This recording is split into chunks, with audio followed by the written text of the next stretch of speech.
एक समय की बात है जब गर्मियों का मौसम था और बच्चों का स्कूल में आखिरी दिन था। आखिर हमारे स्कूल की 2 महीने की छुट्टियां पड़ ही गयी। सच में मजा ही आ गया।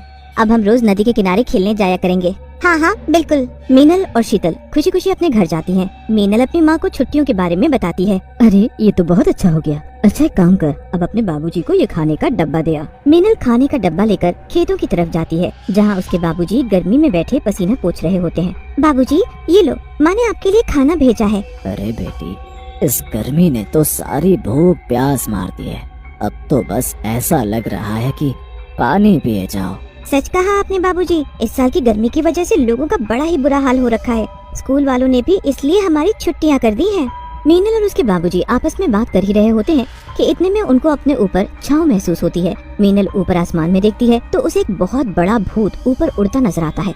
मीनल जोर से चिल्लाती है, भूत भूत, बाबूजी ऊपर आसमान में भूत है। मीनल की आवाज सुनकर उसके बाबूजी और बाकी के लोग जो खेतों में काम कर रहे होते हैं सब ऊपर देखने लगते हैं। उस भूत को देखकर सबके होश ही उड़ जाते हैं। वो इतना बड़ा होता है कि उसकी वजह से सूरज भी ढक जाता है। गांव वाले बस उस भूत को देखते ही रहते हैं और वो भूत सूरज तक पहुंचकर उसको अपने हाथ में ले लेता है और एक मटके में डाल देता है। देखते ही देखते पूरे गांव में अंधेरा छा जाता है। उसके बाद वो भूत अंधेरे में जाने कहां गायब हो जाता है। ये क्या हुआ बाबूजी? अरे भाई लोगों, ये कौन भूत था जो सूरज ही चुरा ले गया? अरे भाई कुछ समझ नहीं आ रहा। इतना गर्म सूरज कोई छू भी नहीं सकता और वो तो इसे अपने साथ ही ले गया। वैसे तो इतनी धूप से हमारा जीना हराम हो रखा था, तो अच्छा ही हुआ। अरे काका, सूरज बस गर्मी देने के लिए नहीं होता। अगर सूरज नहीं हुआ तो आपकी फसल सब बर्बाद हो जाएगी और फसल ही नहीं पूरी दुनिया ही खत्म हो जाएगी। सूरज से जो ऊर्जा आती है वो हमारे जीवन के लिए बहुत जरूरी है। मेरी बेटी बहुत होशियार है। ये जो बोल रही है ना, सही बोल रही है। अरे भैया, तो अब हम क्या करें? इस भूत को कहाँ ढूंढें? आखिर ये सूरज लेकर कहाँ चला गया और आखिर इसने सूरज को चुराया ही क्यों? वो तो हमें नहीं पता, पर हमें जल्द ही उस भूत को ढूंढना होगा और सूरज को वापस उसकी जगह रखना होगा। पूरे गांव में शोर मच जाता है कि भूत ने सूरज की चोरी कर ली। एक दिन तो लोग बिना सूरज के निकाल देते हैं, पर अब उनकी परेशानियां शुरू हो जाती हैं। किसी को पता ही नहीं चलता कि सुबह कब हो गई। लोग अंदाजे से काम के लिए निकल पड़ते हैं, पर अंधेरे की वजह से वो खेतों में काम ही नहीं कर पा रहे होते, जो दिन में सूरज की वजह से होती है। धीरे धीरे फसल भी सूखना शुरू हो जाती है। सब कुछ बर्बाद होने लगता है, पर उस भूत को कोई ढूंढ नहीं पा रहा होता। एक दिन मीनल और शीतल दोनों कुएं से पानी भरने जा रहे होते हैं। रास्ते में वो दोनों उसी भूत की बातें कर रहे होते हैं। क्या सच में तूने उस भूत को देखा था? अरे हाँ, सच में मैंने उसे देखा था, बल्कि मैंने ही उसे सबसे पहले देखा था। वो इतना बड़ा और डरावना था कि तुझे क्या बताऊं। और बस उसने सूरज को हाथ में यूं लिया और एक मटके में बंद करके जाने कहां गायब हो गया। मैं तो उस वक्त स्कूल से आकर सो रही थी। अच्छा हुआ मैंने उस भूत को नहीं देखा। मुझे तो भूतों से बहुत ही डर लगता है। शीतल की बात सुनकर मीनल हंसने लगती है।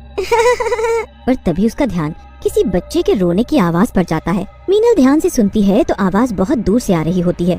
शीतल, ये आवाज सुन रही हो? कोई बच्चा दूर कहीं रो रहा है, पर यहाँ तो बस खेत और जंगल है। चल जरा चलकर देखें। मैं नहीं जाऊंगी, मुझे बहुत डर लगता है। अरे चुपचाप चल मेरे साथ, बच्चा ही तो है।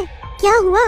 शीतल डरते हुए मीनल के साथ आगे बढ़ती है। धीरे धीरे वो जंगल की तरफ जाने लगते हैं। आवाज और तेज हो जाती है। अब दोनों सहेली और आगे बढ़ती हैं और उस आवाज के बिल्कुल करीब पहुंच जाती है। सामने बहुत बड़ी बड़ी झाड़ियां होती हैं। मीनल अपने दोनों हाथों से झाड़ियों को इधर उधर करती है तो सामने एक छोटा सा बच्चा लेटा रो रहा था। पर वो कोई मामूली बच्चा नहीं होता, बल्कि उस भूत का बच्चा होता है। उसकी शक्ल बिल्कुल उस भूत जैसी डरावनी होती है। शीतल और मीनल की तो ये सब देखकर बोलती ही बंद हो जाती है। वो उस बच्चे के पास जाने का सोचती है, पर तभी वहाँ सूरज चुराने वाला भूत आ जाता है। क्या हुआ मेरे बच्चे, रो क्यों रहा है? मैं तो बस यहीं था, तो फिक्र मत कर, मैं तुझे छोड़कर कहीं नहीं जाऊंगा। मुझे पता है तुझे भूख लगी है, इसलिए तू रो रहा है। मैं अभी तुझे सूरज की रोशनी खिलाता हूँ। सूरज की रोशनी? चुप हो जा, उसको हमारी आवाज आ गई तो वो हमको मार डालेगा। भूत अंदर झोपड़ी में जाकर मटका लेकर आता है और उस बच्चे के पास आकर बैठ जाता है। फिर वो उस मटके के ऊपर से ढक्कन हटाता है। ढक्कन हटाते ही आसपास बहुत तेज रोशनी हो जाती है। मीनल और शीतल समझ जाते हैं कि वो वही मटका है जिसमें सूरज है। भूत उस मटके के अंदर हाथ डालकर रोशनी निकालता है और अपने बच्चे को खिलाने लगता है। सूरज की रोशनी खाकर बच्चा खुश हो जाता है और हंसने लगता है। मुझे पता है तुझे यही चाहिए था, तभी तो देख मैंने तेरे लिए सूरज ही चुरा लिया, क्योंकि इतनी दूर से रोशनी लाते लाते यहाँ तक खत्म हो जाती थी। अब ये रोशनी कभी खत्म नहीं होगी और तू जब मर्जी जितनी मर्जी खा सकता है। भूत अब वापस उस मटके को ढक देता है और उसे अंदर झोपड़ी में रख आता है। उसके बाद वो अपने बच्चे को उठाता है और वहाँ से चला जाता है। आखिर हमने इस भूत और सूरज दोनों को ही ढूंढ लिया। ढूंढ तो लिया, पर इस भूत से ये सूरज लेगा कौन? हम तो इस सूरज के पास भी गए तो जलकर मर जाएंगे। ये भूत ही सूरज को अपनी जगह रख सकता है वापस। पर वो ऐसा करेगा क्यों? तूने देखा नहीं, वो बच्चा उस सूरज की रोशनी को खाकर ही जिंदा है। वो भूत अपने बच्चे को क्यों मारेगा? हाँ वही तो मैं बोल रही हूँ कि इस भूत से सूरज उसी जगह रखवाना नामुमकिन है। नहीं शीतल, हमें ये काम करना ही होगा। बिना सूरज ये दुनिया धीरे धीरे खत्म हो जाएगी। सब पेड़ पौधे, सब जानवर मर जाएंगे। मैं कुछ सोचूंगी और सूरज को उसकी जगह वापस रखूंगी। मीनल और शीतल वापस घर आ जाती हैं। मीनल पूरी रात इसी बारे में सोचती रहती है कि आखिर वो ऐसा क्या करे कि भूत सूरज को उसकी जगह रखने को तैयार हो जाए। मीनल को कुछ समझ नहीं आता। फिर अगले दिन वो अपना स्कूल का साइंस का चैप्टर पढ़ रही होती है। उसमें उसे पता चलता है कि लेंस का इस्तेमाल हम कैसे और किस लिए कर सकते हैं। मीनल को अब कुछ आइडिया आता है। वो जल्दी से लेंस लेती है और शीतल के पास जाती है। चल जल्दी उस भूत के पास, मुझे इस समस्या का हल मिल गया है। अरे तू पागल वागल हो गई है क्या?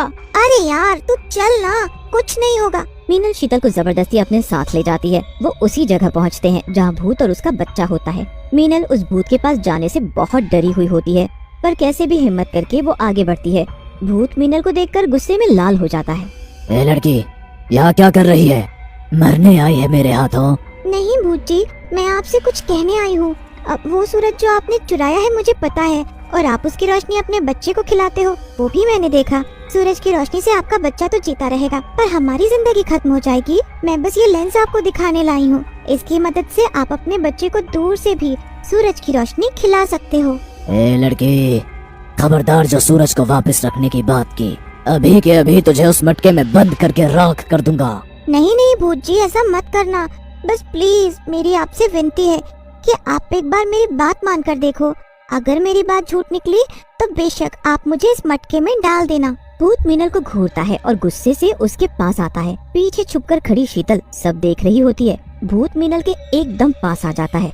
मीनल को अब लगने लगता है कि भूत उसे मार ही डालेगा, पर वो उसके हाथ से लेंस छीन लेता है। वो उसे अलट पलट कर देखता है। ये क्या छोटी सी बेकार की चीज दिखाकर तू मुझे पागल बना रही है? नहीं नहीं भूत जी, आपको यकीन नहीं तो आप मुझे यहीं रस्सी से बांध कर चले जाओ। मैं अगर छूटी हुई तो मुझे मार डालना। भूत को अब मीनल की बात सच्ची लगने लगती है। कहीं न कहीं भूत को भी पता होता है कि वो सूरज को हमेशा एक मटके में बंद नहीं रख सकता। वो मीनल की बात को मानता है और मटका लेकर आसमान में उड़ जाता है। ऊपर जाकर वो मटके से सूरज को निकालता है और उसे उसकी जगह रख देता है। पूरे गाँव में अचानक से दिन निकल आता है। लोग घरों के बाहर आकर खुशी से झूम उठते हैं। पूरे गांव में खुशहाली छा जाती है। और इधर भूत मीनल के पास वापस आता है। इसे लेंस कहते हैं। इसे बस ऐसे अपने बच्चे के मुंह के पास रखना कि सूरज की रोशनी सीधा इस लेंस के ऊपर पड़े। देखो मैं दिखाती हूँ। मीनल उस भूत को ऐसा करके दिखाती है। कुछ ही देर में सूरज की रोशनी लेंस पर पड़कर सीधा भूत के बच्चे के मुंह में जाती है। बच्चा बड़े मजे से रोशनी खाने लगता है और भूत ये देखकर एकदम हैरान रह जाता है।